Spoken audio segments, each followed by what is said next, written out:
Doblaje. No solo es un trabajo. Para quienes se dedican o buscan dedicarse a ello, saben perfectamente que es un estilo de vida. Debes practicar y entrenar con tu voz diariamente, manejar neutro, gesticulación, guiones, timecode, effects y mucho más. Es un trabajo duro que brinda frutos.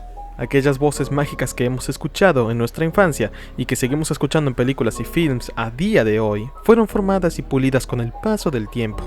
Han habido casos en los que el talento de un actor de voz en cuestión le permitió convertirse en una voz icónica. Una voz que de tanto haberla escuchado en películas y series, se quedó en nuestros recuerdos para no irse jamás. Y cada vez que la volvemos a oír, podemos reconocerla inmediatamente.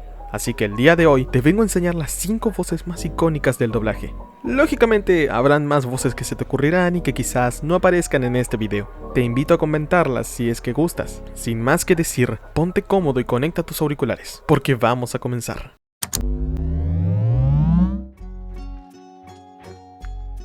Humberto Vélez. Comencemos la lista con Humberto Vélez, un claro ícono del doblaje y reconocido por marcar a millones de personas con su voz. Obviamente su voz más reconocida siendo la de Homero Simpson, pero ¿sabías que también interpretó a otros personajes como lo son Lord Farquaad en Shrek? Pero es un sacrificio que estoy dispuesto a aceptar. El profesor Hubert Farnsworth en Futurama. Si esto no es una protesta nudista, lárguense de mi propiedad. O hasta incluso Winnie Pooh. Debo hacer ejercicio para adelgazar. Y aunque no lo creas, también fue la voz de Ross en Monsters, Inc. No ordenaste tu papeleo anoche. Su capacidad para interpretar personajes de todo tipo, desde lo más cómico hasta lo más infantil y tierno, es admirable. Vélez inició en el doblaje en los años 80, específicamente en 1983, motivado por su amigo Jesse Conde, otro maravilloso actor, el cual lo llevó a un estudio en el cual conoció a Francisco Colmenero, quien le dio el papel de un personaje episódico en Los Pitufos. Hay mucha gente que piensa cada vez que yo digo esto que yo estaba doblando a Gargamel, pero no era Gargamel, era otro brujo. Gargamel lo hizo siempre Don Esteban. Ese fue su comienzo en el doblaje, para luego convertirse en una de las voces más conocidas que se han escuchado. René García. René tiene en su listado voces de las más conocidas en el mundo de la animación en general, como la de Vegeta. Convertirte en todo un Super Saiyajin. Pero en su gran repertorio no solo encontraremos al príncipe de los Saiyajin, también tenemos otras voces como las de John Wick, Uno para el día y uno para la noche. pasando por Nick Wilde y también Hyoga de Cisne. Este será el ataque más grande de Yoga. García entró en este mundo gracias a Alberto Gávira en 1980, que fue cuando comenzó en sus trabajos del doblaje. René apareció en cientos de animaciones, películas, programas de televisión y canales de radio, demostrando ser muy hábil con todo tipo de personajes. Ha sido capaz de interpretar a Stewie Griffith en Padre de Familia. Su versatilidad le permite incluso hacer que su voz pueda parecer completamente distinta de una producción a otra, para aquellos que no están tan adentrados en el mundo del doblaje, sino más bien al consumo del mismo. Gerardo Reyero. Reyero es sin duda alguna una de las voces más potentes e icónicas que puedes oír en el doblaje latinoamericano. Comenzó en 1989, enfocándose en teatro y en locución comercial, actualmente dedicándose a ambas. Su papel más recordado por muchos es el de Freezer en Dragon Ball Z, una voz fría y calculadora que también tiene una tonada elegante y segura, que lo posicionó como la voz perfecta para el gran emperador Freezer, uno de los villanos más icónicos en la historia del anime. Ustedes no son más que basura. Pero no solo nos quedaremos con su impresionante trabajo como aquel temible villano, que lo caracteriza, puesto que también tenemos otros ejemplos de su brillante habilidad a la hora de ajustarse como la voz de cualquier personaje. ¿Sabías que Reyero fue el encargado de darle la voz a Stanley en La Máscara? ¡Mira, mamá! ¡Me aplastaron! Esto sirvió para demostrar que puede ser exageradamente cómico y expresivo, y por si fuera poco, también fue capitanazo en el Escuadrón del Tiempo, Kai Sensei en Naruto, el Capitán Gantu en Lilo y Stitch, y el imponente Gyomei Himejima en Demon Slayer. Y si siguiéramos hablando de la cantidad de voces que hizo en su larga carrera como actor de voz, podemos observar que estuvo en muchos más proyectos, incluso en películas de acción como lo es por ejemplo Búsqueda Implacable. Los voy a encontrar y los mataré. Impresionante, ¿no? Mario Castañeda. ¿Qué decir de Castañeda? Definitivamente uno de los primeros nombres que vienen a la cabeza cuando se entra en el terreno del doblaje. Mario inició en el doblaje en junio de 1983. En sus inicios empezó a trabajar como actor de doblaje en series de televisión como lo son Poderes de Matthew Starr o Blanco y Negro. Fue también la voz oficial del canal Boomerang. Participó en TV Azteca como parte de la imagen del canal. Cuando comenzó fue guiado por Héctor Lee, uno de sus maestros. Enfocándonos en sus papeles más destacados, ni siquiera hace falta mencionar a su más grande papel, el cual se trata de nada más y nada menos que Goku. destacando también su participación constante en la interpretación de Jim Carrey. Dile que pare o revisaré sus búsquedas en internet.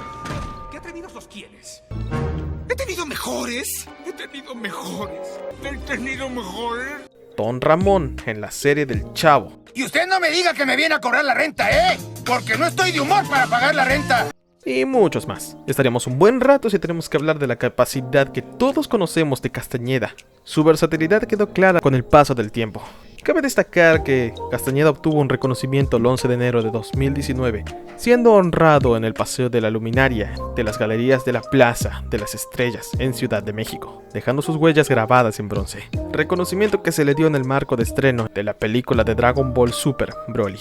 Fue un momento histórico, pues se convirtió en el segundo actor de doblaje que obtuvo este honor. El primero fue Guillermo Romano. Espero que esas reglas sean obedecidas. Pero ¿cómo has crecido? Mario dio un discurso en el que destacó cómo el doblaje mexicano trascendió fronteras y generaciones. Es un honor que se esté recordando de esta manera al doblaje mexicano. Es un personaje japonés, doblado por un mexicano, y ha roto las barreras generacionales e internacionales, declaró. Sin duda alguna, un ícono en todo el sentido de la palabra. Y en el puesto número 1 tenemos al pionero y legendario Jorge Arbizu, también conocido como el Tata, por un programa de televisión del cual formaba parte. Fue el actor de doblaje que le dio voz en español latino a nada más y nada menos que Bugs Bunny y el Pato Lucas. Sueños color de rosa. ¿Saben una cosa? Dígame, ¿sufrió alguna herida cuando mató a ese pobre pato? Uno de los pilares no solo del doblaje en México, sino en toda Latinoamérica. Su voz era tan versátil y tan increíble que podía hacer a Benito Bodoque con un tono agudo y divertido. Estaba durmiendo sobre mi suave cojín de terciopelo. ¿Quién, yo? Tú te desnudaste el escarabajo. A Pedro Picapiedra, más grave y cómico. Oiga, ¿quién quitó el cuadro de ahí? ¿Qué te parece esto? Ah, sí. Arbizu comenzó en los años 50, cuando el doblaje apenas estaba dando sus primeros pasos. Él fue uno de los responsables en darle identidad latina a los dibujos animados y películas que llegaban de los Estados Unidos, marcando generaciones enteras con su talento y décadas después. Siguió trabajando sin parar, maravillando a todos con su voz, dejando una huella imborrable en el doblaje. Comenzó interpretando personajes como el Pájaro Loco, hasta décadas después, continuando como el Chef Skinner en Ratatouille. Se acabaron las balas. Un momento, tú no eres una escopeta. No, soy un cañón. ¿Y por qué justamente ahora? Esos 2 años se cumplen dentro de un mes. Hasta 2012 nunca se detuvo, brindando su amor en cada proyecto en el que aparecía y dejando este mundo en 2014. Jorge Isaac Arbizu Martínez fue un antes y un después en el doblaje, no solo en México, sino en toda Latinoamérica. Y bueno amigos, esos fueron los 5 actores de voz más icónicos del doblaje latinoamericano. Al menos esta lista está hecha desde mi punto de vista. Si quieres una segunda parte, no olvides comentar y suscribirte. Y si gustas más videos como este, déjame una gran manito arriba para tenerlo en cuenta, porque amo grabar este tipo de videos. Soy Jan Fandubs y me despido. Hasta nuestro próximo encuentro.